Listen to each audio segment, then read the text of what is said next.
Hello everyone, welcome to PW channel of IIT JAM and CSI net.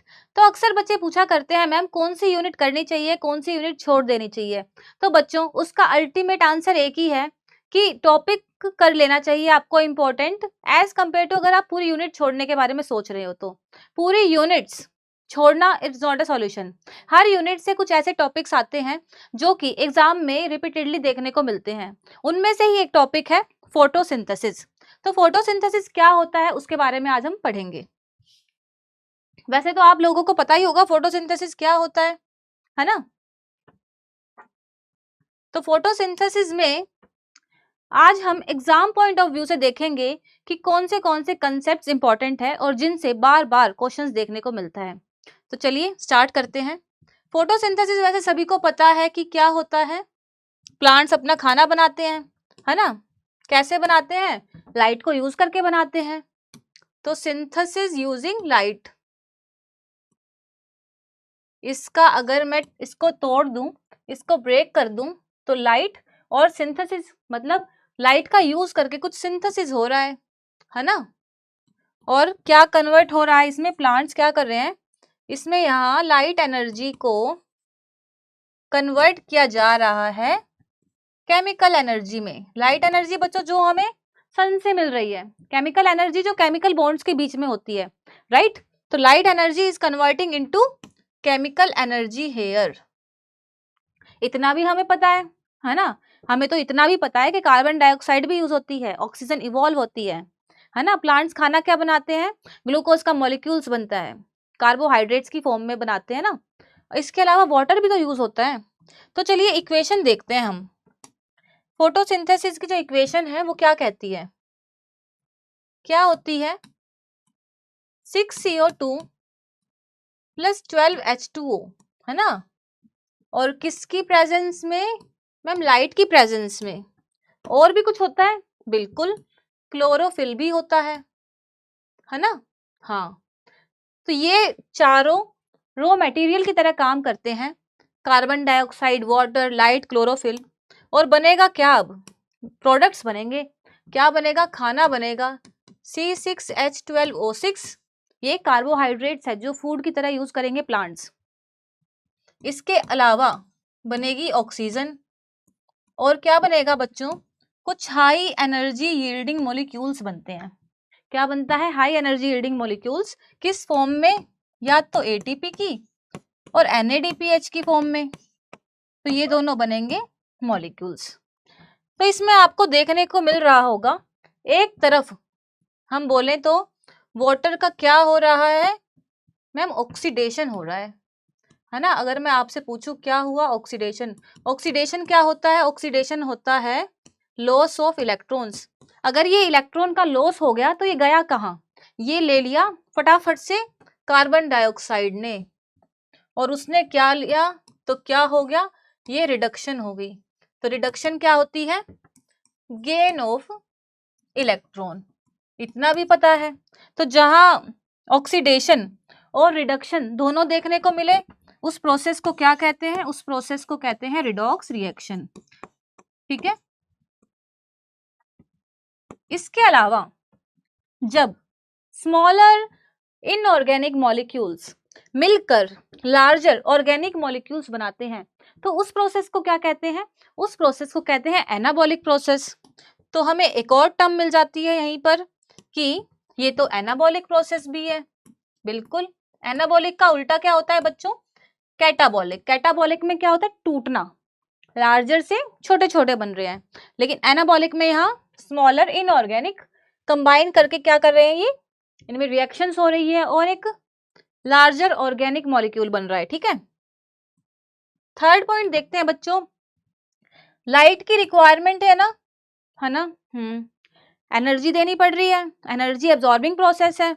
और जिस process में अलग से एनर्जी प्रोवाइड करनी पड़ती है उनको बोला जाता है एंडोथर्मिक प्रोसेसेस। चलो ये भी ठीक है।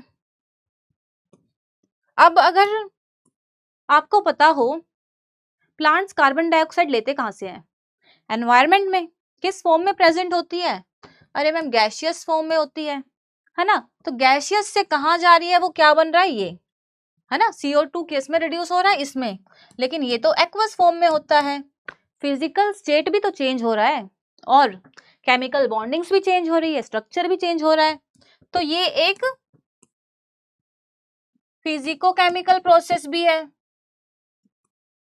तो अब तो आपको थोड़ा ज्यादा पता चल गया फोटोसिंथेसिस के बारे में, जो पहले पता था उससे, है ना, कि ये तो redox, anabolic, endothermic, physico chemical process होता है, जिसमें इनको रॉ मटेरियल्स की तरह यूज करके क्या बन रहा है, ये सब बन रहा है। समझ में आ गया? बिल्कुल आ गया। तो बात करते हैं आखिर फोटोसिंथेसिस हो कहाँ रही है। इतना बड़ा पेड़ है, कहाँ होगी उसमें, रूट्स में, स्टेम में, लीव्स में, फ्लावर्स में, कहाँ पर होगी? तो कहाँ पर होगी? वो होगी, ये क्या बनाया है मैंने, सुंदर सा पत्ता हरा भरा, इसमें होती है फोटोसिंथेसिस। वैसे तो स्टेम में भी होती है, लेकिन वो हम बाद में देखेंगे, एक्सेप्शनल केस है, स्मॉलर लेवल पे। मेनली जो साइट है वो होती है लीव्स। लीव्स में क्या होता है? लीव्स में होते हैं छोटे छोटे सेल्स, जिनको बोलते हैं मीजोफिल सेल्स। ये भी ठीक है, चलो। तो मीजोफिल सेल्स में क्या होता है? मीजोफिल सेल्स के अंदर और मॉलिक्यूल्स प्रेजेंट होते हैं, पिगमेंट मॉलिक्यूल्स प्रेजेंट होते हैं। तो ग्रीन कलर का पिगमेंट होता है क्लोरोफिल। क्लोरोफिल वाले प्लास्टिड्स, उनको बोला जाता है क्लोरोप्लास्ट। यही है जहां पर फोटोसिंथेसिस होगी। तो यही है site of photosynthesis. Clear? Yes. तो अब हम क्लोरोप्लास्ट पे थोड़ा फोकस करते हैं। जैसे ही हमने क्लोरोप्लास्ट पे फोकस किया तो हमने उसका डायग्राम बना दिया। तो इसमें 2 मेम्ब्रेन होती है। ऐसे और कौन से ऑर्गेनल्स हैं जिसके अंदर 2 मेम्ब्रेन होती है, बताओ? एक तो क्लोरोप्लास्ट मैंने खुद ही बना दिया, ये है आउटर मेम्ब्रेन और ये है इनर मेम्ब्रेन। ठीक है, तो आउटर इनर है। इसके अलावा जो 2 ऑर्गेनल्स हैं आपको याद रखने पड़ेंगे, न्यूक्लियस एंड माइटोकॉन्ड्रिया। ठीक है, बिल्कुल ठीक है। इसके अंदर ऐसे सिक्के मान लो, कुछ गोल गोल ऑर्गेनल्स हैं जिनका नाम है थाइलाकॉइड। अब एक के ऊपर एक अरेंज है, ठीक है, एक के ऊपर एक अरेंज है, जिसको बोला जाता है ग्रेना। क्या बोला जाता है? ग्रेना।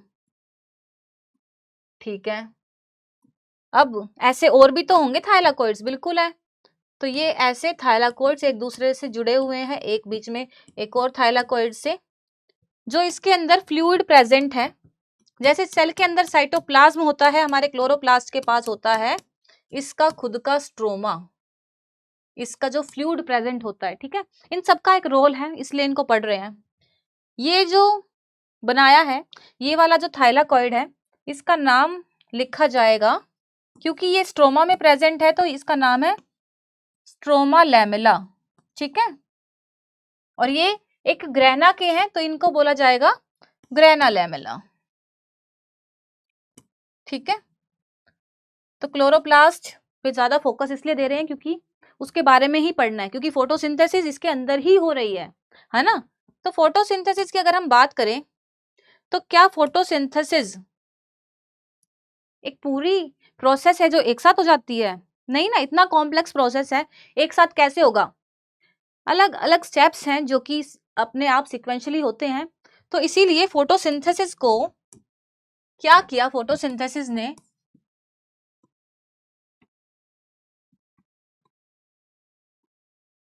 अच्छे से सारे काम हो जाए, सबको समझ में आ जाए, इसने बोला चलो 2 स्टेप्स में इसको बांट लिया जाता है। एक होता है लाइट रिएक्शन, जो कि लाइट की प्रेजेंस में होती है ना, लाइट डिपेंडेंट लाइट रिएक्शन। एक होती है डार्क रिएक्शन,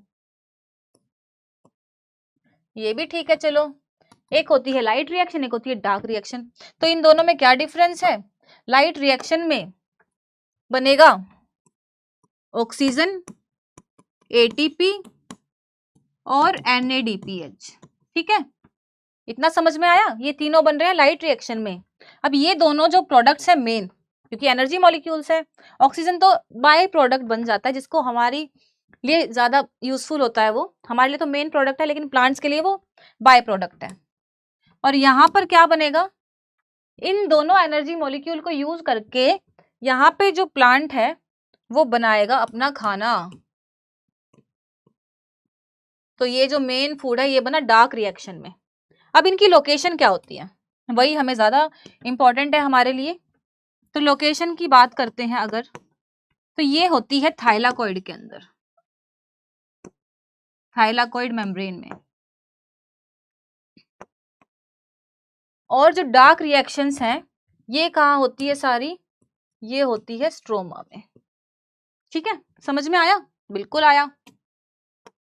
चलो फिर से बनाते हैं थोड़ा हमारा साइड, ये क्लोरोप्लास्ट।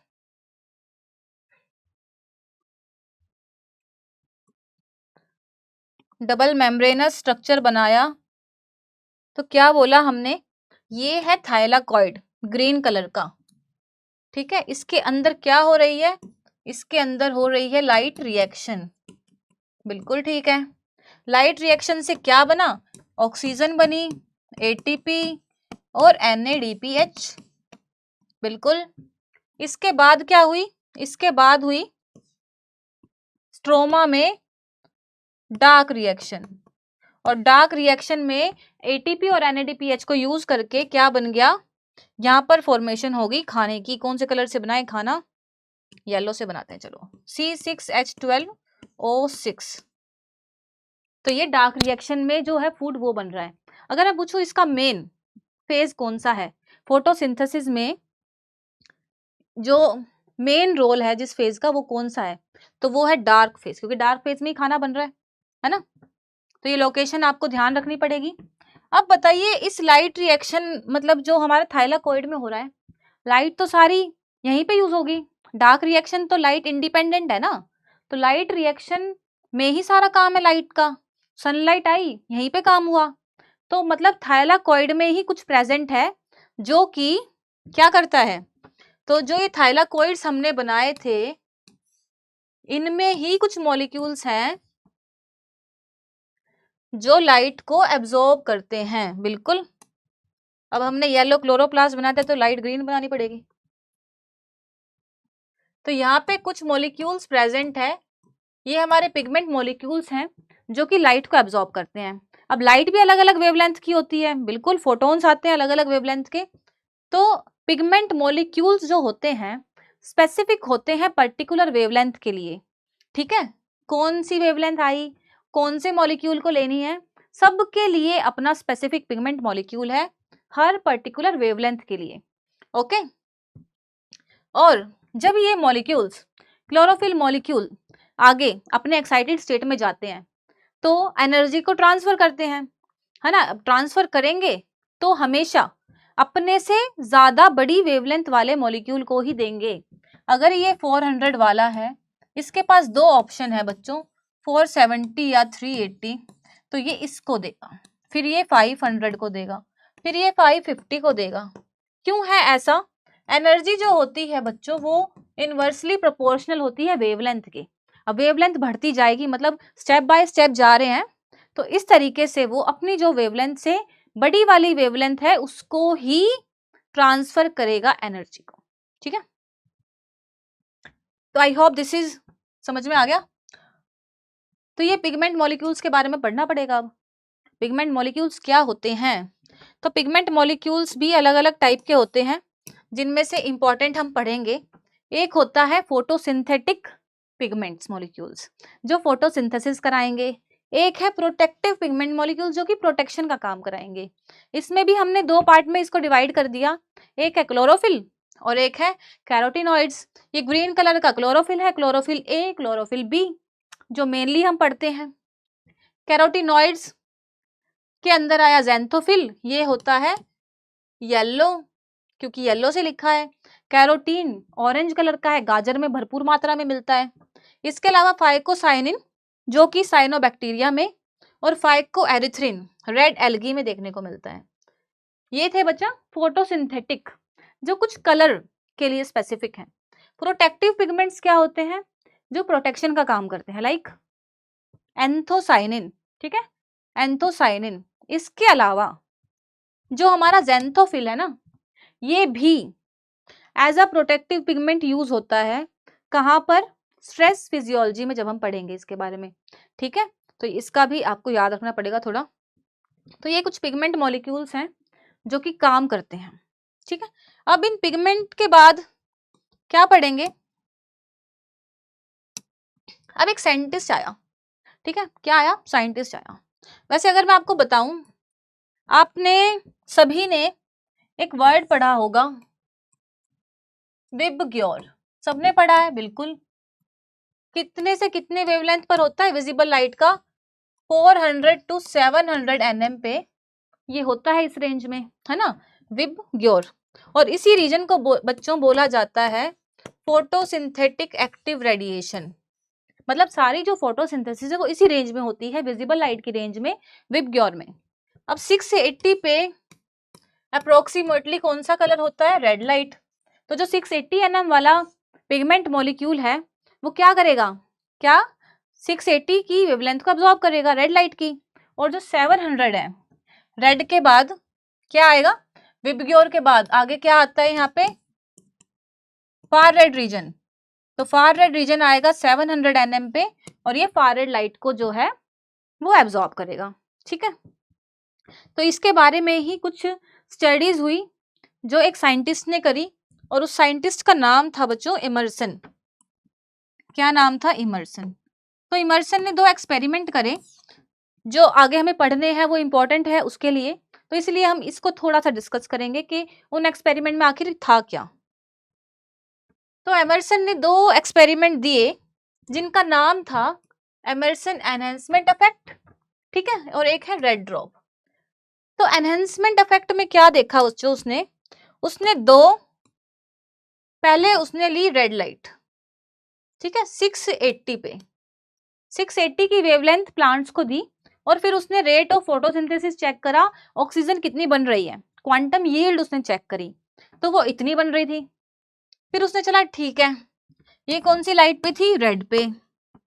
फिर उसने 700 पे, 700 पे कौन सी थी, फार रेड पे। फार रेड पे तो बहुत कम हो जाता है क्वांटम यील्ड रेड के, क्योंकि बियॉन्ड होता है वो, ठीक है। फिर उसने क्या किया, फिर उसने दोनों को दे दिया, रेड भी और फार रेड भी, ठीक है। तो उसने क्या देखा, इनके कंबाइंड इफेक्ट से भी ज्यादा क्वांटम यील्ड देखने को मिली, 680 प्लस 700 पिगमेंट मॉलिक्यूल्स, मतलब दोनों एब्जॉर्ब कर रहे हैं। तो उसने क्या कंक्लूजन निकाला कि बच्चों प्लांट्स में जो दोनों ही फोटो सिस्टम है वो काम कर रहे हैं, है ना, इसीलिए तो ऑक्सीजन यील्ड बढ़ जाती है। तो ये इसका इफेक्ट था। ये वाला एक्सपेरिमेंट है रेड ड्रॉप एक्सपेरिमेंट। ये एग्जाम में पूछा भी गया, एक बार इसको अच्छे से पढ़ोगे तो समझ में आ जाएगा। कई बच्चों को इसमें कंफ्यूजन रहती है। पर रेड ड्रॉप, ड्रॉप का मतलब पानी वाली ड्रॉप नहीं, गिरावट वाली ड्रॉप, ठीक है। तो क्या उसने देखा, क्वांटम यील्ड का और वेवलेंथ का उसने बनाया ग्राफ कि 400 पे कितनी यील्ड है, और ऐसे ऐसे 500 पे, 600 पे, 700 पे। तो उसने देखा यहाँ पर 680 की रेंज तक, 680 तक कौन सी लाइट थी, रेड लाइट थी। 680 तक तो आराम से मजे में जा रहा था क्वांटम यील्ड, लेकिन जैसे ही रेड लाइट आई 680 का बाउंड्री क्रॉस हुई, एक ड्रॉप देखने को मिली। मतलब फार रेड रीजन में जाते ही गिरावट आ गई भारी मात्रा में। इसी ड्रॉप को, और ड्रॉप किसके बाद आई है, रेड रीजन के बाद आई है, तो इसीलिए उसको बोला गया रेड ड्रॉप। तो बहुत ही सिंपल है, जिसको मैंने सरल शब्दों में बताने की कोशिश करी है कि रेड जो रीजन है 680 nm के बाद क्वांटम यील्ड में ड्रॉप आ गई, गिरावट आ गई, उसी को बोला गया है रेड ड्रॉप, ठीक है। इसका क्या कंक्लूजन निकला कि फार रेड रीजन में जो क्वांटम यील्ड है, रेट है फोटोसिंथेसिस का, बहुत ही ज्यादा लो हो जाता है, ठीक है। तो इतना समझ में आया। लेकिन इन दोनों एक्सपेरिमेंट से क्या समझ में आया कि भाई एक तो 680 वाला फोटो सिस्टम है और एक 700 वाला फोटो सिस्टम है, पिगमेंट मॉलिक्यूल्स जो कि साथ काम कर रहे हैं। अब ये दोनों साथ काम कब करेंगे, मैंने अभी आपको बताया था, कोई भी पिगमेंट मॉलिक्यूल लाइट को एब्जॉर्ब करेगा और ट्रांसफर करेगा तो अपने से ज्यादा वेवलेंथ वाले में ही करेगा, राइट। अब इन दोनों को अगर एक्टिव करना है तो वेवलेंथ कितनी होनी चाहिए? अगर 680 से ज्यादा हो गई तो 700 पे आ जाएगी, लेकिन 700 तो 680 को दे नहीं सकता। अगर 680 से कम है या 680 है, 680 एक्टिवेट होके 700 पे लेकिन दे सकता है ना। तो यही हमारा जो इसमें हमें पढ़ना है कि 680 के ऊपर लाइट आएगी और ये जो क्लोरोफिल है ग्राउंड स्टेट से एक्साइटेड स्टेट में जाएगा, ठीक है। और ये किसको देगा? अपना इलेक्ट्रॉन जो है ये देगा P700 को। P700 और P680 दो फोटो सिस्टम अब हमारे सामने आ रहे हैं, हल्के हल्के इनको डिटेल में समझेंगे धीरे धीरे। P680 बच्चों क्या होता है? स्ट्रॉन्ग ऑक्सीडेंट होता है। ऑक्सीडेशन किसका हुआ था? अरे वाटर का ही तो हुआ था। तो वाटर से बनेगी ऑक्सीजन, प्लस बनेंगे इलेक्ट्रॉन, प्लस बनेंगे हाइड्रोजन, क्योंकि ये यहाँ पे हो रहा है, ठीक है। 700 क्या है? ये है स्ट्रॉन्ग रिडक्टेंट। रिडक्शन किसकी हुई थी? एक तो कार्बन डाइऑक्साइड की हुई थी, लेकिन हमें लाइट रिएक्शन में क्या बनाना है? एटीपी, ऑक्सीजन और NADPH। ऑक्सीजन तो यहाँ बन गई, NADPH कहाँ बनेगी? यहाँ। ये बहुत ही सिंपल सा एक ओवरव्यू है कि इलेक्ट्रॉन 680 से 700 पे जाएगा, ठीक है। लेकिन इसको अभी हम डिटेल में समझेंगे। फोटो सिस्टम समझते हैं, यही फोटो सिस्टम है क्योंकि। तो फोटो सिस्टम क्या होता है? फोटो सिस्टम पिगमेंट्स और प्रोटीन्स से मिला एक कॉम्प्लेक्स होता है, ठीक है। फोटो सिस्टम पिगमेंट्स और प्रोटीन्स होते हैं इसमें। अब पिगमेंट्स भी किस तरीके से अरेंज होते हैं अपने आप के अंदर? इसमें दो पार्ट्स हैं, एक है एंटीना कॉम्प्लेक्स, ठीक है, और एक है रिएक्शन सेंटर। एंटीना कॉम्प्लेक्स आप समझ सकते हैं, छोटे छोटे दोस्त हैं इसके। एंटीना कॉम्प्लेक्स एक दोस्त है, एंटीना तेरा काम कर रहा है। जैसे एंटीना नहीं होते, इंफॉर्मेशन लेके आते हैं, किसी की फटाफट से इंफॉर्मेशन बढ़ानी हो, इधर उधर अफवाह कितनी जल्दी उड़ती है, इधर से आई इधर से आई इधर से आई, एक कान से फिर एक कान से। ऐसी एंटीना कॉम्प्लेक्स का काम है। लाइट आई फटाफट से इसको फिर उसको फिर उसको और मेन हेड तक पहुंचानी है। मेन हेड है इसका रिएक्शन सेंटर। तो ये है P680 और ये है P700। ये एंटीना कॉम्प्लेक्स क्या करेगा? लाइट को एब्जॉर्ब करेगा, लाइट को एब्जॉर्ब भी करेगा, इसकी एफिशिएंसी बढ़ाएगा, है ना, और इसको प्रोटेक्शन भी देगा। कैसे देगा अभी डिस्कस करते हैं। तो मानो ये छोटे छोटे मॉलिक्यूल्स है, पिगमेंट मॉलिक्यूल्स, ठीक है, ठीक है। और ये है इसका रिएक्शन सेंटर, ठीक है, ये है रिएक्शन सेंटर और ये है एंटीना कॉम्प्लेक्स। लाइट आई, ऐसे ऐसे ऐसे लाइट आई, तो किसी पर्टिकुलर वेवलेंथ वाले पिगमेंट मॉलिक्यूल ने एब्जॉर्ब करी होगी। अब वो अपने से ज्यादा वाले को देगा, ये इसको देगा, ये इसको देगा, ये इसको देगा, ये इसको, और अब देखो मतलब फाइनली ये पहुंचा देंगे रिएक्शन सेंटर के पास। अब रिएक्शन सेंटर के पास वैसे खुद का भी इलेक्ट्रॉन डोनर है और इसका खुद का इलेक्ट्रॉन एक्सेप्टर भी है, ठीक है। तो इस तरीके से काम कर रहा है। देखो लाइट को पूरा अच्छे से हार्वेस्ट कर रहे हैं ना ये, तो बच्चों यही होता है लाइट हार्वेस्टिंग कॉम्प्लेक्स। समझ में आया इतना? और ये पूरा है फोटो सिस्टम। रिएक्शन सेंटर है 680 और 700 दोनों है, ठीक है। इसमें आपको ज्यादा अच्छे से समझ में आएगा। देखो लाइट आई, मानो अब ये इधर गई, फिर ये इधर गई, ऐसे ऐसे ट्रांसफर करके और कहाँ जा रही है? रिएक्शन सेंटर के पास जा रही है। दो रिएक्शन सेंटर है हमारे पास, P680 और P700। यही हमारे फोटो सिस्टम है और इनके बारे में हमें पढ़ना है। तो लाइट रिएक्शन में सबसे इंपॉर्टेंट रोल इन्हीं का आएगा, फोटो सिस्टम्स का, ठीक है। तो इतना समझ में आया। फोटो सिस्टम्स की बात करते हैं। फोटो सिस्टम 1, PS1 और फोटो सिस्टम 2, PS2। तो बच्चों ये कौन सी वेवलेंथ पे था, याद है तो आपको 700 nm पे, और नहीं ये था 680 nm पे, है ना, और ये कितने पे था, ये था 700 nm पे। क्लियर। अब इनमें लाइट हार्वेस्टिंग कॉम्प्लेक्स भी तो है ना, तो इसके लाइट हार्वेस्टिंग कॉम्प्लेक्स को बच्चों बोला जाएगा LHC1 और इसके कॉम्प्लेक्स को बोला जाएगा LHC2। समझ में आया? बिल्कुल। अब इनके पास अपना खुद का इलेक्ट्रॉन एक्सेप्टर भी तो होता है, तो इसका जो इलेक्ट्रॉन एक्सेप्टर होता है वो होता है FeS कॉम्प्लेक्स। जब हम Z स्कीम पढ़ेंगे, जो Z साइकिल है, साइक्लिक नॉन साइक्लिक फोटोफॉस्फोराइलेशन, तो ये आपको याद हो जाएंगे अपने आप, और बस थोड़ा सा झेल लो फिर तो याद हो ही जाना है। और इसका जो है वो है फियोफाइटिन। ठीक है। अब मैंने क्या बोला था, प्रोटीन्स और पिगमेंट्स का एसोसिएशन होता है ना, तो पिगमेंट्स तो देख लिए, प्रोटीन्स कौन से होते हैं, तो प्रोटीन्स की अगर हम बात करें तो प्रोटीन्स बच्चों इसमें तो होता है D1 एंड D2 प्रोटीन।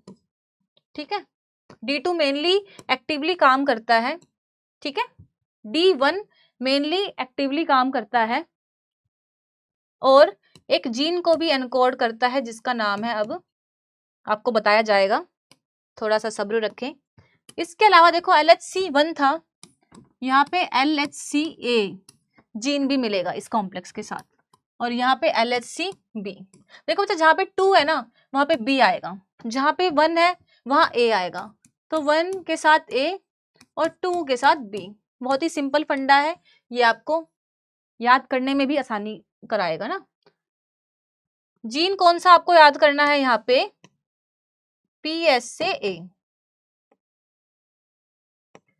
है ना, और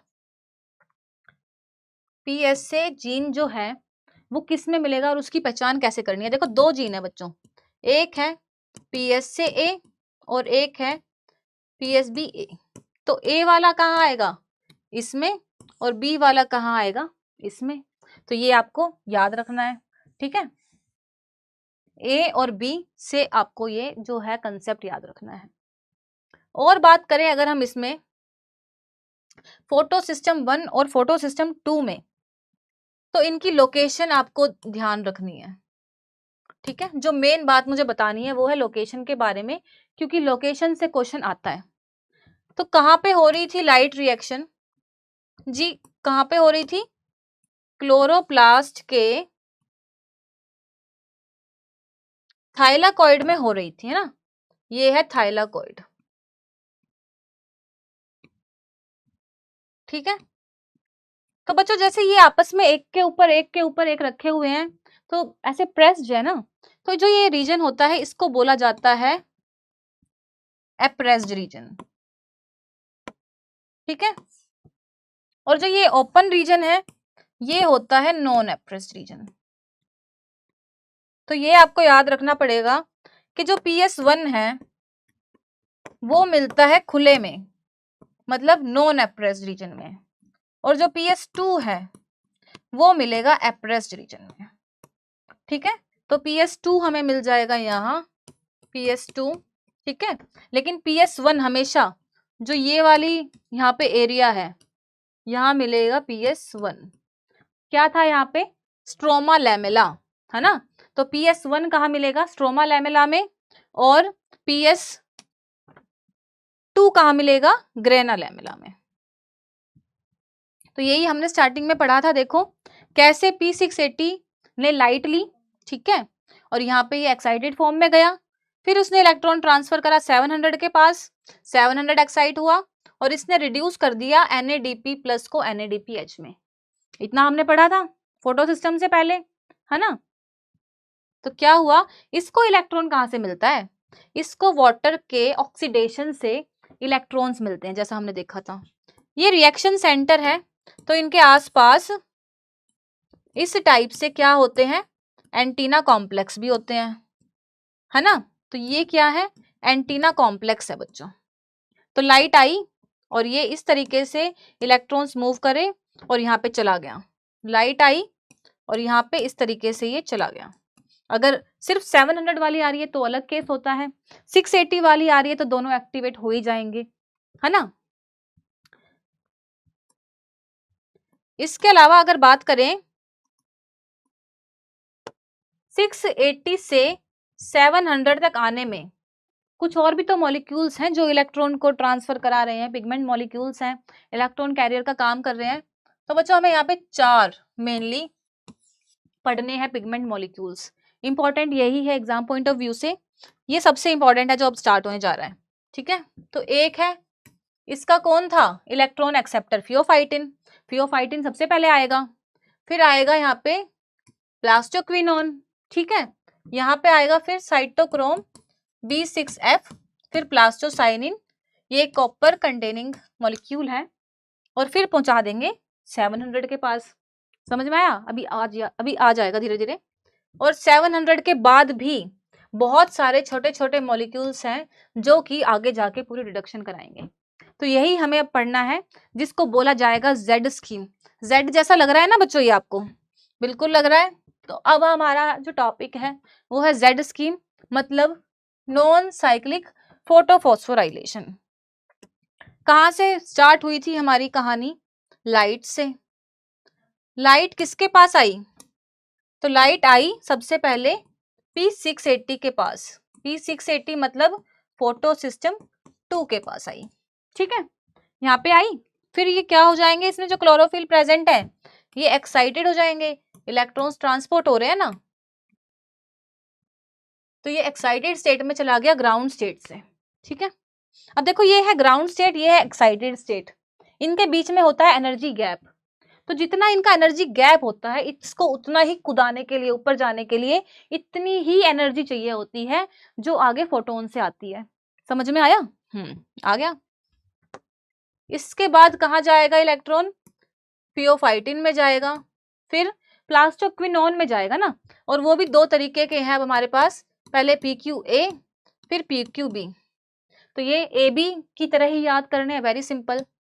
फिर जाएगा साइटोक्रोम B6F में, फिर गया प्लास्टोसाइनिन में, और फिर हमारा जो सेकंड मेन लीड का हीरो है यहाँ पे P700 मतलब फोटो सिस्टम 1, इसके पास गया।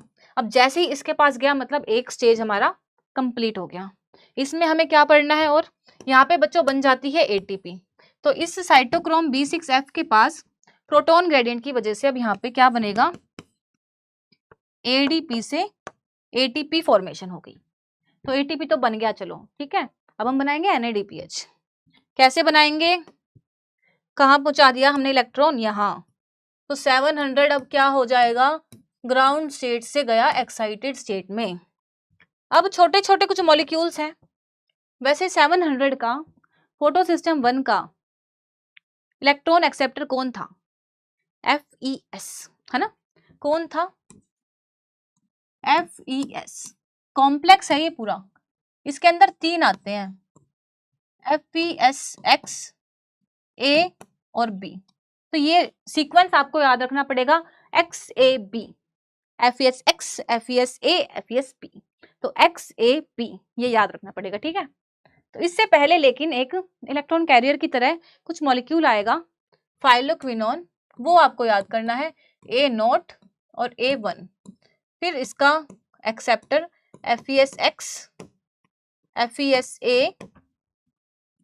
FESB, और यहां से गया ये पैरोडॉक्सिन के पास, फिर फ्लेविन न्यूक्लियोटाइड रिडक्टेज, और यहाँ पर बच्चों यहीं पर जो है अब रिडक्टेज से NADP प्लस किस में कन्वर्ट हो गया, NADPH में। समझ में आया, बताओ, Z जैसा लग रहा है ना। अब NADPH भी बन गया, ATP भी बन गया, क्या रह गया, ऑक्सीजन तो आया ही नहीं। तो NADPH वैसे बना कहाँ है, थाइलाकॉइड की आउटर मेम्ब्रेन में, ठीक है। ये सब कुछ जो है यहाँ थाइलाकॉइड की मेम्ब्रेन में हो रहे हैं फोटो सिस्टम्स के अंदर। तो जो बाहर की साइड में बना है आपका NADPH। ऑक्सीजन कहाँ बन रही है, ऑक्सीजन की बात करें अगर हम, तो ऑक्सीजन अब जो P680 था यहाँ पे हमारा P680 क्या था बच्चों? ये था फोटो सिस्टम 2, है ना? यहीं से तो गाड़ी स्टार्ट हुई थी, यहाँ से स्टार्ट हुआ था ना सब कुछ, जहाँ लाइट आ रही थी। अब देखो इलेक्ट्रॉन यहाँ से गया, ऐसे ऐसे ऐसे गायब, खत्म। तो इसके पास कहाँ से आएगा फिर से? इसको भी तो चाहिए। इसके पास कहाँ से आएगा? इसके पास आएगा फोटोलिसिस से। पानी का भी तो यूज करना है, वाटर भी तो है उसके पास रॉ मटेरियल, उसका क्या यूज है? तो वाटर से बनेगा ऑक्सीजन प्लस 2 इलेक्ट्रॉन और प्लस 2 हाइड्रोजन, ठीक है? तो ये इलेक्ट्रॉन्स आगे जाके ये ट्रांसफर हो जाएंगे। लेकिन हमें तो पूरी ऑक्सीजन चाहिए ना, आधी का क्या करेंगे? अब पूरी के लिए आधी को 2 बार मल्टीप्लाई कर देंगे, तो 2 से इसको भी मल्टीप्लाई करो, 2 से इसको भी मल्टीप्लाई करो, तो हमें चाहिए 2 वाटर, किसमें ब्रेक डाउन हो रहा है? Oxygen plus 4 electron plus 4 hydrogen. यहाँ पर इस प्रोसेस को बोला जाता है फोटोलिसिस। फोटोलिसिस मतलब ब्रेक डाउन ऑफ वाटर, ठीक है? इसके अलावा यहाँ पर जो कॉम्प्लेक्स काम करता है, क्या कर रहा है? ऑक्सीजन इवॉल्व करा रहा है ना, तो उसको बोला जाएगा ऑक्सीजन इवॉल्विंग कॉम्प्लेक्स, ठीक है? और कुछ मॉलिक्यूल्स हैं जो इंपॉर्टेंट रोल उनका है, वो है इस कॉम्प्लेक्स में Mn2+ और क्लोरीन का। समझ में आया? अब तो वाटर भी आ गया, ATP भी आ गया, NADPH भी आ गया। अब क्या करेगा प्लांट? प्लांट कहेगा लाइट रिएक्शन तुम्हारा काम खत्म हुआ, अब हम थाइलाकोइड से निकल के स्ट्रोमा में जाएंगे, डार्क रिएक्शन करेंगे और अपना खाना बनाएंगे, भूख लगी है ना। तो अब यहाँ से क्या हुआ? जो ये प्रोसेस था वो खत्म हो गया, ठीक है? लेकिन हर जगह जहाँ शैतान भी तो होते हैं ना, विलेंस भी तो होते हैं, तो इनिबिटर्स भी पढ़ेंगे हम। तो कुछ इनिबिटर्स के नाम बताती हूँ, 2 इनिबिटर्स है मेनली। एक देखो बच्चों यहाँ काम करेगा, अगर वो यहाँ से यहाँ जाने ही ना दे इलेक्ट्रॉन, तो क्या साइकिल होगी पूरी? नहीं होगी। तो यहाँ पे जो इलेक्ट्रॉन इनिबिटर है, ये जो ट्रांसपोर्ट करा इनिबिटर है, वो है DCMU। और यहाँ पर 700 से NADP+ की रिडक्टेज को जो रोक रहा है, उसकी रिडक्शन रोक रहा है। यहाँ पे जो इनिबिटर है उसका नाम है पैराक्वेट, ठीक है? तो इन दोनों के बारे में देखते हैं फटाफट से। एक है DCMU। DCMU क्या होता है? डाइक्लोरोफिनाइल डाइमिथाइल यूरिया, इसको डाइयूरोन भी कहते हैं, एग्जाम में दोनों फॉर्म में आ सकता है, ठीक है? और एक है पैराक्वेट मिथाइल वायोलोजन, इनके नाम आपको याद रखने पड़ेंगे। तो DCMU हमने पढ़ा कहाँ पर? देखो कहाँ पर पढ़ा? ये हमने पढ़ा फोटो सिस्टम 2 में, और ये पढ़ा फोटो सिस्टम 1 में, है ना? तो अगर हम लिखेंगे यहाँ पे DCMU को किसको इनिबिट करता है ये, तो हम बोलेंगे इनिबिट करता है फोटो सिस्टम 2 को। और ये किसको करता है? ये करता है इनहिबिट फोटो सिस्टम 1 को। और 2 में भी ये क्या कर रहा था? QA और QB के बीच में दीवार बना के खड़ा हो गया था, है ना? इधर जाने ही नहीं दिया। तो देखो इसके पास तो इलेक्ट्रॉन आ गया था ना, जो QA है इसके पास तो फियोफाइटिन इलेक्ट्रॉन भेज दिया, लेकिन QB के पास नहीं जाने दे रहा। तो अल्टीमेट ये दुश्मन किसका है? QB का है ना। तो QB के पास इसने नहीं जाने दिया। और पैराक्वेट ने क्या करा? पैराक्वेट ने तो मेन जो इसका वो था लीड रोल में 700 P700 मतलब फोटो सिस्टम 1 बिल्कुल। और यहाँ पे हो रहा था NADP+ की रिडक्शन NADPH में, वही रोक दी। ये बोल रहे हैं हम तो कहीं से भी स्टेप की जरूरत ही नहीं है। तो ये दोनों स्टेप्स, दोनों इनिबिटर्स काफी बार फ्रिक्वेंटली रिपीटेडली पूछे जाते हैं, इनको तो बिल्कुल याद कर लो। तो ये थी बच्चों नॉन साइक्लिक फोटोफॉस्फोराइलेशन, क्योंकि साइकिल तो पूरी हुई नहीं, Z बन गया, इधर से शुरू हुआ था इधर से निकल गया, है ना? लेकिन अब हमें पढ़नी है साइक्लिक भी तो पढ़नी है। जैसे कि लाइट रिएक्शन के बारे में अगर हम देखते हैं, तो इसको 2 तरीके से, नॉन साइक्लिक भी होती है ये, क्योंकि मैंने स्टार्टिंग में तो बताया ही था, और साइक्लिक भी होती है। साइक्लिक फोटोफॉस्फोराइलेशन भी है और नॉन साइक्लिक फोटोफॉस्फोराइलेशन भी है ना? ये समझ में आ गई? बिल्कुल आ गई। तो साइक्लिक का क्या मतलब है? अभी देखो लाइट किस पे आ रही थी? 680 पे आई, 680 की वजह से 700 के पास भी पहुंच गई, क्योंकि हाइयर जो वेवलेंथ है उनके पास हो जाएगी। लेकिन अगर 700 के पास आएगी, अगर मैं बोलूं इस वाली यहाँ पे लाइट आएगी, तो क्या इसका कोई रोल आएगा 680 का?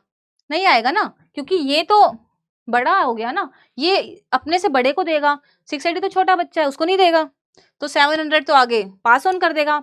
लेकिन इसके में कुछ चेंजेस है, इसका नाम साइक्लिक है, तो आप समझ सकते हो बहुत अच्छे से, मैम साइकिल चलेगी, है ना। तो अगर मैं क्विक रिवीजन आपको कराऊं कि क्या हुआ था, 680 से 680 एक्साइटेड हुआ था, फिर फियोफाइटिन के पास गया था, फिर जल्दी बताओ प्लास्टोक्विनोन के पास गया था, फिर साइटोक्रोम B6F, देन प्लास्टोसाइनिन, और देन सेकंड लीड हमारा 700 जब एक्साइटेड स्टेट में गया था, तो इसने भेजा फाइलोक्विनोन A0 A1 और फिर FES, पहले X आया, फिर FES का A भाई आया, फिर B आया, और फिर आया FD। बस थक गया 700, है ना, बोले बस करो। तो यही होता है इसमें भी, साइकिल जो चलती है 700 की, वो FD के बाद घूम जाती है साइटोक्रोम B6 के पास, और साइटोक्रोम B6F का तो आपको काम पता ही है, ADP से बनता है ATP, तो इसके आगे ये यहीं से जो है यू टर्न ले लेता है। अब ये इस तरीके से एक साइकिल चलती रहेगी, है ना, तो ये साइक्लिक फोटोफॉस्फोराइलेशन इसीलिए इसको बोला गया है। तो इसमें सिर्फ एक ही फोटो सिस्टम यूज हो रहा है, ये वाला नहीं हो रहा, है ना। अब ये नहीं हो रहा तो वाटर भी नहीं बन रहा, मतलब वाटर का फोटोलाइसिस नहीं हो रहा तो ऑक्सीजन भी नहीं बन रही, और इसके आगे ही नहीं जा रहा तो NADPH भी नहीं बन रहा। तो आप देख सकते हो इसमें किस किस की फॉर्मेशन हो रही है। अगर अच्छे से समझ में आया है तो चलो इनके आंसर्स ही बता दो। अगर हम बात करें साइक्लिक की और नॉन साइक्लिक की, तो कौन सी प्रॉपर्टीज आपको डिफरेंस देखने को मिल रहा है, ठीक है, ये आप मुझे बताएंगे। अब कितना आप लोगों के दिमाग में गया है, कौन से प्रोडक्ट बने साइक्लिक में ATP और NADPH में से बताइए। ATP तो बना था, NADPH तक तो पहुंचा ही नहीं ना, बीच में ही लुढ़क गया। और नॉन साइक्लिक वाला, इसमें ATP और NADPH बना है। ऑक्सीजन इवॉल्व हुई थी क्या साइक्लिक में? अरे नहीं हुई, है ना, इसमें तो हुई थी, इसमें तो सारे प्रोसेस ही हो रहे हैं। फोटो सिस्टम कौन सा यूज हुआ है? तो इसमें हुआ है 700 वाला, कौन सा है, फोटो सिस्टम 1, और इसमें हुए हैं दोनों, फोटो सिस्टम 1 भी और फोटो सिस्टम 2 भी। बिल्कुल। लोकेशन क्या है? तो बच्चों अब आई ना लोकेशन की बात, तो आप मुझे बताओ फोटो सिस्टम 1 कहाँ था, एप्रेस्ड में या नॉन एप्रेस्ड में? तो नॉन एप्रेस्ड में था, आराम से घूम रहा था, कहाँ पे, स्ट्रोमा लैमेले के पास। और ये कहाँ घूम रहा था, ये घूम रहे थे ग्रेना लैमेला में, क्योंकि ये होता है, बताओ, एप्रेस्ड रीजन में। फोटोलाइसिस, वाटर का ब्रेकडाउन होना, इसमें हुआ था? नहीं। इसमें हुआ था? यस। NADPH की सिंथेसिस, इसमें तो नहीं हुई, पहुंचा ही नहीं। इसमें हुई थी? यस। DCMU का affect, this is very important and interesting.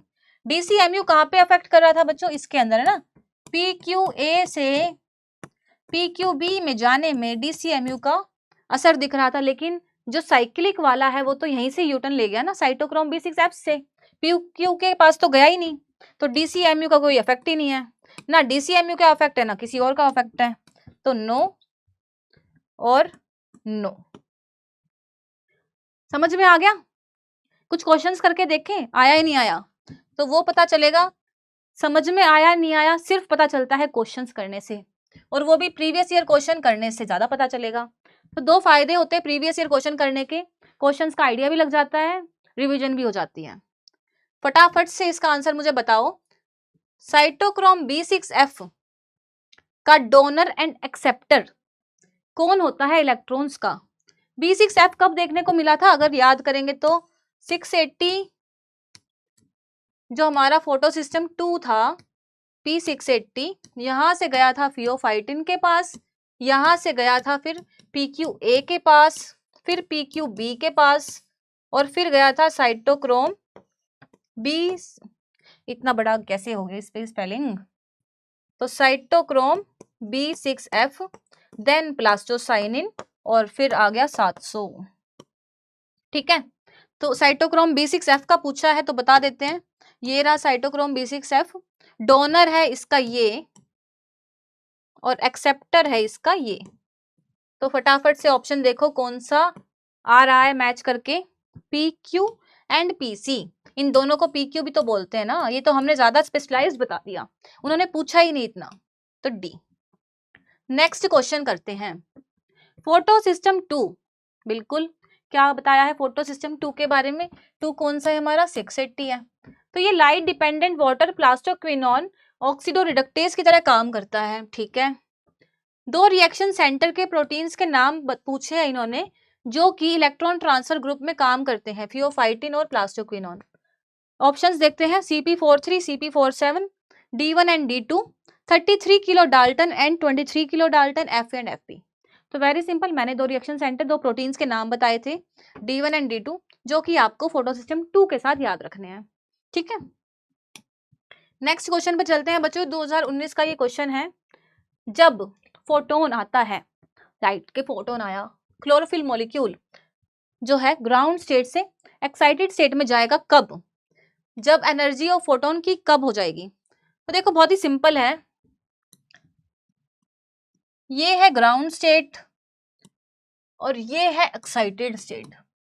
ठीक है, अब इसको यहाँ पे जाना है तो एनर्जी भी तो उतनी चाहिएगी ना, आपको ग्राउंड फ्लोर से सेकंड फ्लोर पे जाना है तो एनर्जी तो चाहिए होगी ना, इतनी कि आप ऊपर तक चढ़ सको। बीच में ही सीढ़ियां चढ़ते चढ़ते थक के रुक गए तो कैसे ऊपर तक पहुंचोगे, है ना? यही आपके एग्जाम्स का हाल है, अगर ऊपर तक जाना है तो उतनी एनर्जी लगा के पढ़ना भी तो पड़ेगा, तभी तो आगे जाके अच्छे नंबर लेके आओगे, नहीं तो 40-50 पे लुढ़क जाओगे। अब 100 क्रॉस करने हैं तो एनर्जी भी तो उतनी चाहिए। तो वही वाली बात है, जो एनर्जी गैप है ग्राउंड स्टेट और एक्साइटेड स्टेट का, उसके बराबर ही जो एनर्जी है फोटोन की उसकी रिक्वायरमेंट होगी। ठीक है, चलो जेड स्कीम का क्वेश्चन आया। जेड स्कीम के लगातार बहुत सारे क्वेश्चंस आते रहते हैं, 17, 18, 19, 22 में भी आया है, अभी रिसेंट बिल्कुल। तो जेड स्कीम के बारे में इतना सिंपल है, ये तो आपको याद हो गया होगा। 680 वाला भी पूछा है, 700 वाला भी पूछा है। देखो 680 से गया PQA, PQB, cytochrome B6F, pheophytin, PC 700। क्या था सीक्वेंस? पहले फियोफाइटिन आएगा फिर PQA आएगा। कहाँ है ये रहा, pheophytin, PQA, PQB, cytochrome B6F, PC। बिल्कुल सही, वेरी गुड। 700 वाले की बात करें, A0, A1, फिर FES कॉम्प्लेक्स में XAB, फिर FD है ना, फिर FNR। तो 700 की बात करें, ये देखो यहीं पे गड़बड़ होगी, कितना इजी दे दिया आपको, 01 XAB, ये भी घुमा देते हैं वैसे तो ये ठीक है, ये गलत है। आंसर हो गया आपका, क्या हो गया, 2 and 3। तो दिस इज योर आंसर।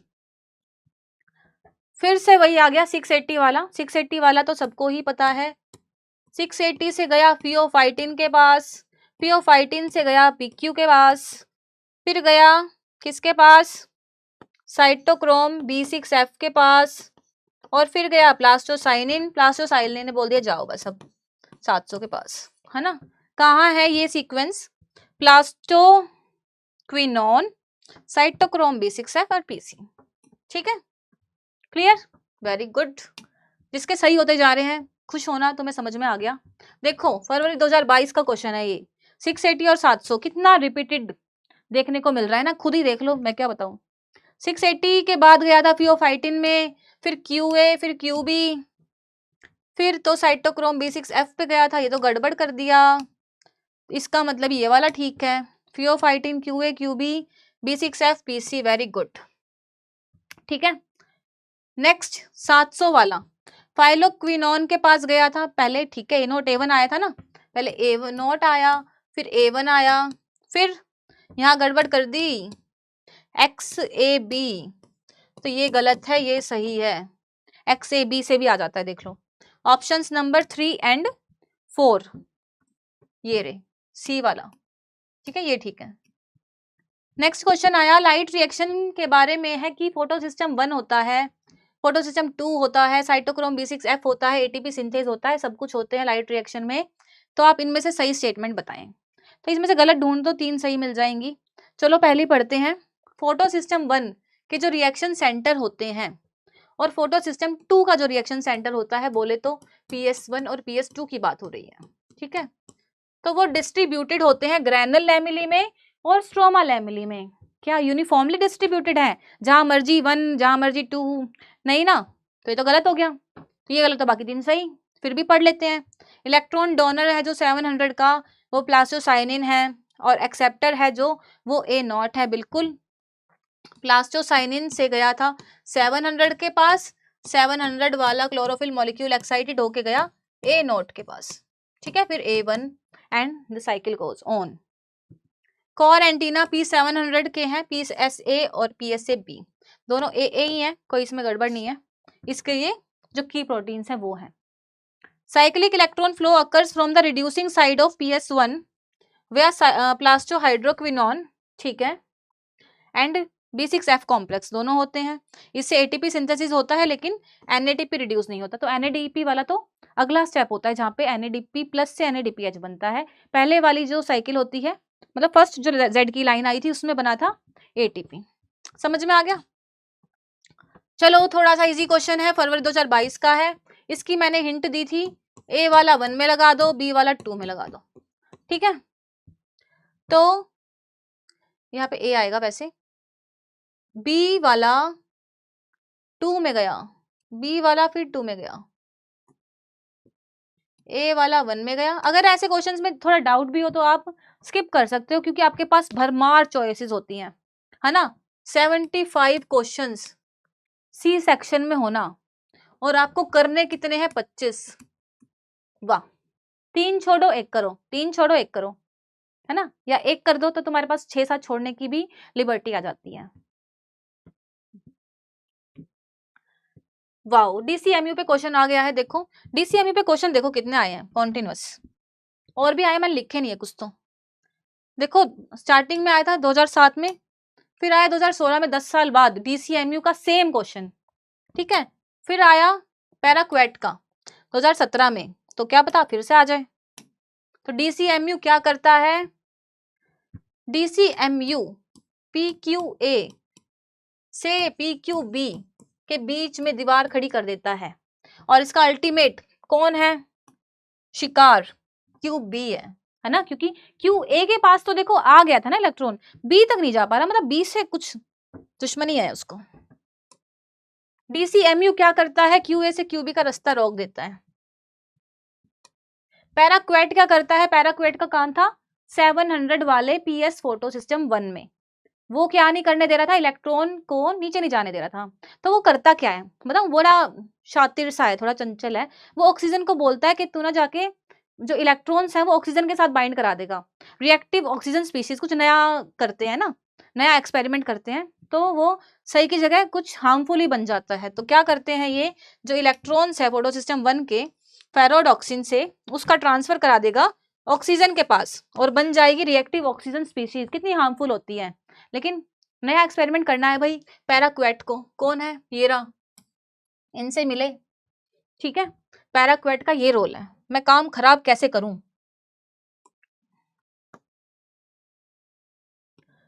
तो ये कुछ क्वेश्चंस थे जो हमने कर लिए। अब क्या बच गया हमारा?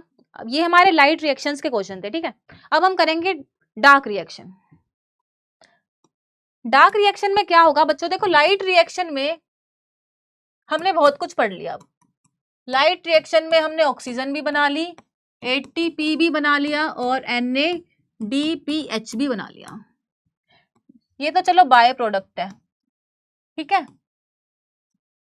लेकिन ATP और NADPH को यूज करके प्लांट्स क्या कराएंगे? अब C6H12O6 बनेगा। कैसे बनेगा? अब साइकिल होंगी, C3 साइकिल, बोले तो केल्विन साइकिल। इसके अलावा डार्क साइकिल में जो डार्क रिएक्शंस आएंगी उनमें क्या मिलेगा देखने को? C3 cycle, Calvin cycle, C4 cam, है ना। ये जिनको याद नहीं होते हम अगली क्लास में बहुत इंटरेस्टिंग तरीके से करेंगे कि जो एग्जाम पॉइंट ऑफ व्यू से जैसे आते हैं, ठीक है। तो इसको हम नेक्स्ट क्लास पे छोड़ते हैं। इतने पोर्शन को आप रिवाइज करिए और देखते रहिए उद्गम सीरीज। तो C3 C4 कैम हो गया आपका डार्क पार्ट, डार्क रिएक्शंस का पार्ट। 2 मिनट समरी डिस्कस करेंगे तो हम देखेंगे, हमने पढ़ा फोटोसिंथेसिस के बारे में, क्या क्या होता है उसमें, redox, anabolic, endothermic, physico chemical process होता है, ठीक है। फिर हमने साइट पढ़ी फोटोसिंथेसिस की, होती है क्लोरोप्लास्ट, ठीक है। नेक्स्ट पॉइंट हमने देखा कि फोटो सिस्टम्स क्या क्या होते हैं 1 एंड 2। फिर देखा पिगमेंट्स कौन से होते हैं। इसके अलावा क्या पढ़ा, उसके बाद हमने पढ़ा Z scheme, non cyclic photophosphorylation, और उसके बाद पढ़ा हमने साइक्लिक फोटोफॉस्फोराइलेशन और उनके डिफरेंसेस, और हमने इन सब को सॉल्व किया फिर मिलके प्रीवियस ईयर क्वेश्चंस की हेल्प से, है ना। तो ये हमारी 2 मिनट समरी थी। तो क्लास को यहीं कंक्लूड करते हैं। Thank you so much everyone for watching the class. मिलते हैं नेक्स्ट क्लास में, आगे अपनी सीरीज को बढ़ाएंगे। तब तक के लिए आप पढ़ते रहिए, ठीक है। All the best for your exam. जय हिंद।